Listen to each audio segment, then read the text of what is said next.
Bonjour Séverine, est-ce que vous pouvez nous présenter votre domaine? Bonjour, alors nous sommes au domaine Schlumberger. Le domaine Schlumberger, c'est le plus grand domaine privé d'Alsace. Il fait 130 hectares, dont 70 hectares de grands crus. Alors bon, 130 hectares, ça parle pas toujours. 130 hectares, c'est en mettant tous les rangs de vignes en ligne bout à bout, nous pourrions parcourir 900 km, c'est-à-dire aller de Guebwiller jusqu'à Saint-Malo. Et c'est un vignoble qui doit être parcouru par les équipes entre 13 à 17 fois par an. Alors, être un domaine en Alsace offre un très gros avantage. Je dis souvent que nous ne sommes pas des magiciens, nous ne sommes pas des techniciens. La base de notre métier, c'est d'être des producteurs de fruits. Et c'est bien une région dans le monde où c'est plus capital qu'ailleurs, c'est en Alsace.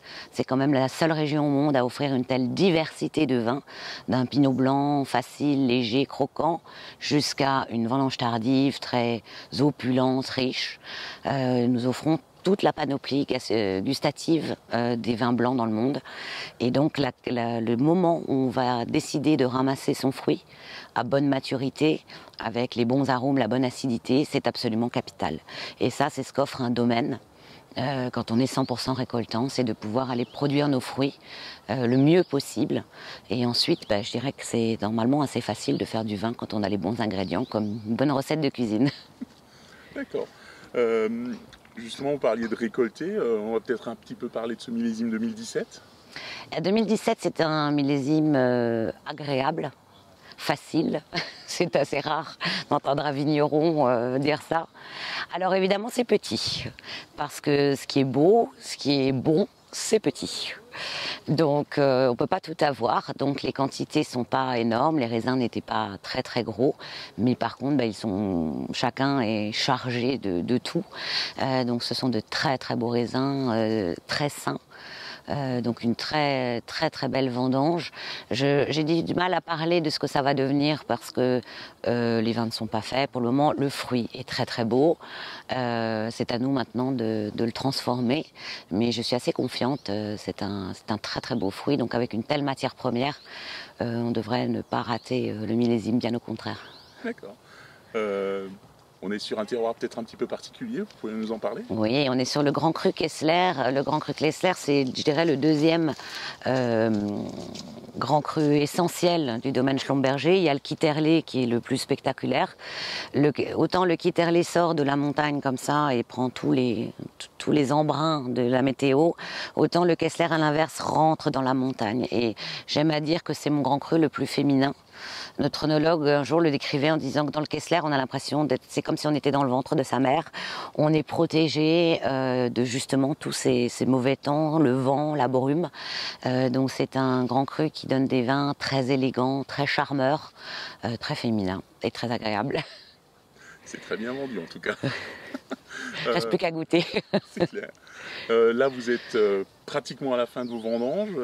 C'est une vendange un peu particulière pour vous aussi? Ben oui, c'est la vendange tardive, dite tardive, puisque c'est la dernière à être ramassée.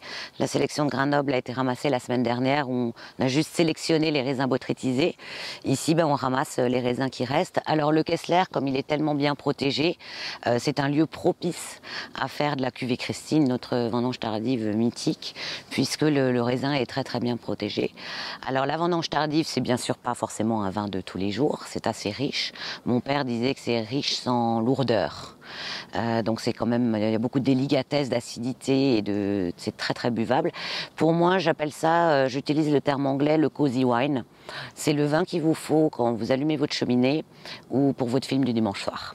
C'est un vin qu'on a envie de boire dans un petit moment intime, agréable, cosy, à la maison, pour se faire plaisir. Et c'est un vin qui, ouvert, se garde 2 ou 3 semaines sans aucun souci. Donc il n'y a pas de mal à se faire du bien, même pour le film du dimanche soir. Et donc c'est un vin que là maintenant, donc 2017, c'est un vin qu'on pourra déguster à partir de quand dans votre caveau et surtout de manière optimale dans le temps? Alors chez nous, on a une politique qui consiste à mettre nos vins sur le marché quand ils sont agréables à boire. Je ne vais pas vous dire de l'acheter puis d'attendre 5 ans à regarder la bouteille. Donc déjà, il sera mis en bouteille que vers 2019, fin 2018, courant 2019. Et ensuite, actuellement, par exemple, la cuvée Christine, on va commencer avant le 2015 Donc c'est un vin qui sera certainement vendu dans 2020, 2022 à peu près. Et bien sûr, à ce moment-là, quand il sera commercialisé, il sera tout à fait agréable à boire, sachant que plus on lui laissera de temps, plus il sera bon. C'est très humain le vin, ça s'améliore avec l'âge. Il faut un peu de patience, puis il y a un âge à pas dépasser non plus. Rendez-vous est pris. Absolument, normalement je suis censée encore être là en 2020-2025 et j'ouvrirai une bouteille avec vous avec très grand plaisir. Merci.